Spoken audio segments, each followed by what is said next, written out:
The rain pounded against my car windows as I watched my husband David pack my belongings into cardboard boxes. From the driveway, I could see his mother, Patricia, standing smugly in our doorway, finally victorious after 2 years of trying to destroy our marriage. "I can't believe you lied to me," David had said just hours earlier, his voice filled with hurt and betrayal. "Mom showed me everything. Your car registration to a parking lot, your suspicious bank transfers, even photos of you sleeping in your car. You're not really a software engineer, are you? You're homeless, using me for money." If only he knew the truth. The suspicious transfers were to my father's medical research foundation. The car registration was for my corporate parking space at Zhang Industries' secure facility. And those photos of me sleeping in my car, taken during my overnight surveillance shifts, monitoring potential corporate espionage. But I couldn't tell him any of that. Not yet. Not while my father was still tracking down the people who had tried to destroy our company and kill him 5 years ago. "David, please," I called out from my car.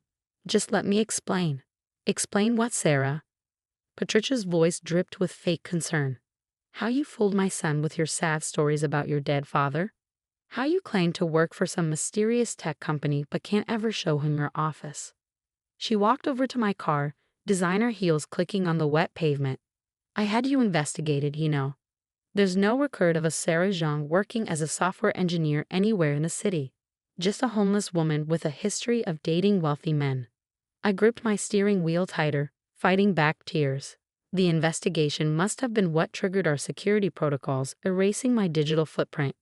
Dad had warned me this might happen, that someone might start digging into my past. "I know what you really are," Patricia continued, leaning close to my window. "A gold-digging scammer who thought she could trap my son. Well, guess what? I win.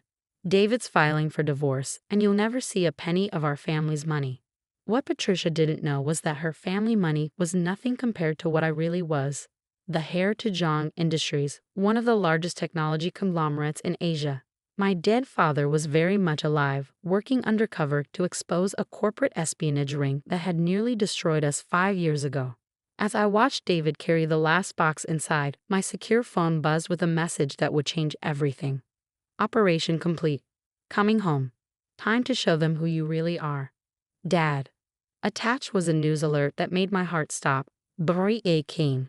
Tech billionaire Michael Zhang returns after 5 years. Zhang Industries stock soars. Patricia was still gloating at my window when she noticed the headline on my phone.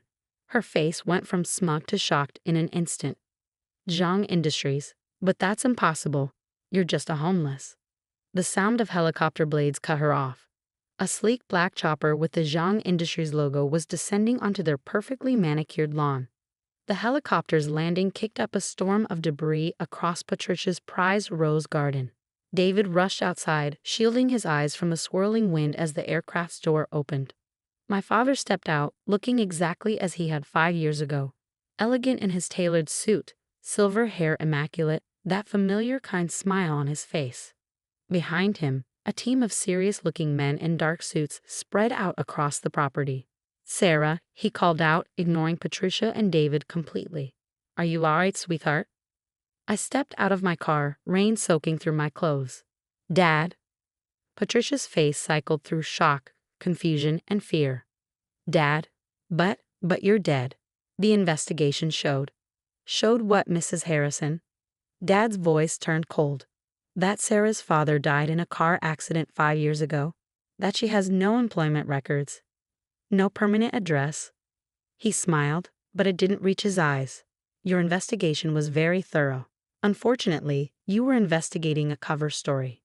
David stepped forward, looking lost. "Cover story? What's going on?" "Perhaps," Dad suggested, "we should continue this conversation inside. Unless Mrs. Harrison would prefer to discuss her connection to Harrison Technologies out here in the rain." Patricia's face went white. "Harrison Technologies, our biggest competitor and the company behind the attempted takeover that have forced Dad into hiding." I don't know what you're talking about," she stammered. Dad pulled out a tablet, displaying documents that made Patricia sway on her feet. "Really? Then perhaps you can explain why you've been meeting with your brother, James Harrison, every Tuesday at the Crown Hotel. The same James Harrison who orchestrated the attempt on my life 5 years ago." David's head snapped toward his mother. Mom? What is he talking about? It's all lies. Patricia shrieked. She's the liar. Living in her car, pretending to be poor. Actually, I finally spoke up, my voice steady. I never pretended to be poor. You just assumed. Those photos of me sleeping in my car? I was monitoring your meetings with Harrison Technologies executives. The parking lot registration. It's for the secure underground facility where we've been tracking your brother's corporate espionage operation.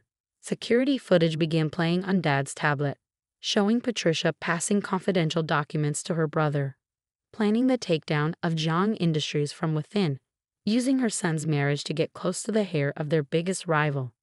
You see, David, Dad explained gently, your mother isn't just a concerned parent. She's been part of a corporate espionage ring for years, and when you married my daughter. But before he could finish, Patricia made a desperate dash for her car. She didn't get far. The serious-looking men in suits moved with practiced efficiency, blocking her escape. Mrs. Harrison, a familiar voice called out, or should I say, Agent Harrison, I believe we have some questions about your CIA credentials.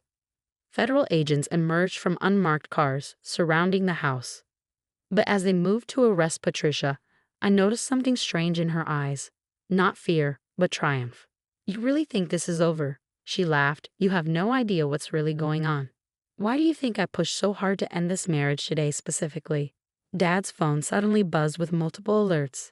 His face darkened as he read them. Sarah, he said urgently, check the house. Now. Because today wasn't just any day. It was the day Zhang Industries was supposed to announce its revolutionary quantum computing breakthrough. And Patricia's desperate scheme to separate me from David suddenly made terrible sense. I raced into the house with Dad's security team, heading straight for my home office. The door was ajar. It had been locked when I left. Inside, my secure laptop was missing, and my backup drives were gone. Looking for these? David's voice came from behind me. He stood in the doorway, holding my laptop and drives, his face unreadable. David, please, I said carefully, you don't understand what you're holding. Actually, he replied, I understand perfectly. He pressed a sequence of keys on my laptop, and my heart stopped as I recognized the initialization sequence for our quantum encryption prototype. How did you know the sequence? He smiled sadly. Because I helped design it. Project Phoenix, ring any bells, Sarah? Or should I call you Agent John? Dad appeared behind him, and for the first time in my life, I saw real fear in his eyes. You're counterintelligence, Dad said quietly. CIA deep cover, assigned to watch both sides, my daughter and your mother. David nodded. 5 years tracking Harrison Technologies' espionage. 3 years documenting Zhang Industries' quantum computing program. 2 years, his voice caught, 2 years falling in love with my target. The room felt like all the air had been sucked out. Was any of it real? I whispered. All of it, David replied. Every moment. That's what makes this so hard. He turned to my father. Mr. Jean, your quantum computing breakthrough isn't just revolutionary, it's dangerous. In the wrong hands, it could crack every military encryption on the planet. We developed it for medical research, Dad protested, for predicting protein folding, finding cures. And what happens when someone like Harrison Technologies steals it? David countered. Your sister-in-law, Patricia, isn't just a corporate spy. She's a front for an international technology cartel. They've been playing both sides, Zhang Industries and Harrison Technologies, waiting for this moment. Suddenly, more alarms started blaring. On my office screens, security alerts flashed from Zhang Industries facilities worldwide. Right now, David continued, simultaneous raids are happening at every Zhang facility globally. The quantum computing data is being seized by international authorities. Your technology is being classified as a national security risk. And my mother? I asked, pieces finally clicking into place. Deep cover CIA, like me.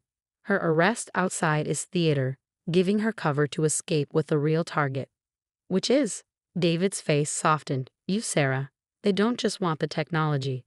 They want the person who can rebuild it from memory. That's when the house's lights went out and gas started seeping through the ventilation system. I'm sorry, David said, pulling on a gas mask. But you're both coming with us. As my vision started to blur, I saw more figures in tactical gear entering the room. But through my fading consciousness, I noticed something odd. Dad was smiling. "David," he said calmly, "did you really think we didn't know? About you? About Patricia? About everything?" The last thing I saw before passing out was Dad pressing his watch and the floor beneath us starting to move. When I regained consciousness, I wasn't in a CIA black site as expected. Instead, I was in a familiar place, the real Zhang Industries Command Center, 50 stories beneath our Hong Kong headquarters. "Welcome back, sweetheart," Dad's voice came from nearby. I opened my eyes to see him sitting calmly at a control panel. Next to him, bound to a chair but very much awake, was David. "How?"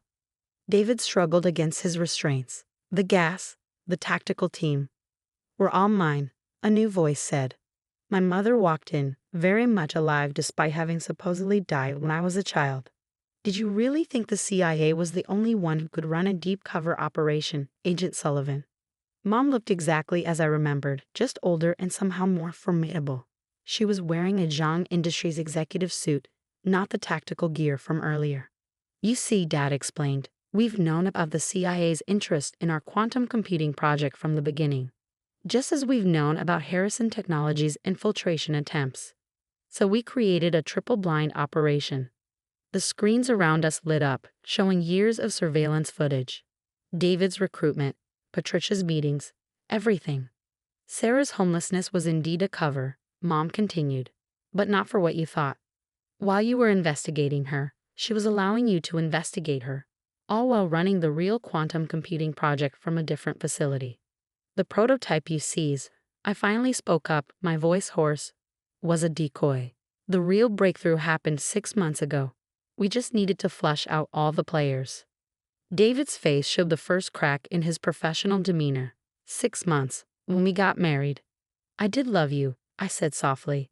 "That part was real, but I also knew who you were from the day we met. Because I chose you, David, not the other way around." "Agent Sullivan has an impressive record," Mom added. "Top of his class at Langley, perfect deep cover credentials. Exactly the kind of person we wanted watching over our daughter while we completed the real project." Dad pressed a button, and screens worldwide showed Zhang Industries stock soaring as we announced not just a quantum computing breakthrough, but a complete quantum encryption platform, one that would make unauthorized surveillance impossible. "So you see," Dad smiled, "everyone played their part perfectly. The CIA got their operation thinking they were shutting down dangerous technology. Harrison Technologies thought they were closing in on their target. And he looked at me proudly, we changed the future of global communications." "What happens now?" David asked quietly. I stood up, walking over to him. "That depends on you. Because while everything else was calculated, falling in love with you wasn't part of the plan. And now you have a choice." Mom handed me a key to his restraints and a Zhang Industries security badge. "You can go back to the CIA, report what happened. Watch your career disappear as they realize how completely they were outplayed.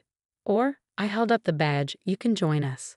For real this time, no more covers, no more lies." "Why would I trust you now?" he asked. I leaned in close, whispering, "Because I'm giving you the one thing nobody else has, the truth. And a choice." 1 year later, Zhang Industries' quantum platform has revolutionized secure communications. David runs our counterintelligence division using his CIA experience to protect what we built. Patricia and her brother are in federal custody. It turns out even the CIA doesn't like being double-crossed. As for me, I still drive the same car, but now everyone knows who I really am. Sometimes on late nights at the office, David and I look back at our wedding photos and laugh about how many spies were in attendance, his, mine, and at least 3 other agencies. Mom says true love can survive anything, even international espionage. Dad says trust is built on truth, even if that truth takes time to be revealed. Me, I believe the best operations are like the best relationships, built on understanding not just who someone appears to be, but who they really are beneath all the covers and codes. And sometimes, the greatest security isn't in what you hide, but in what you choose to reveal.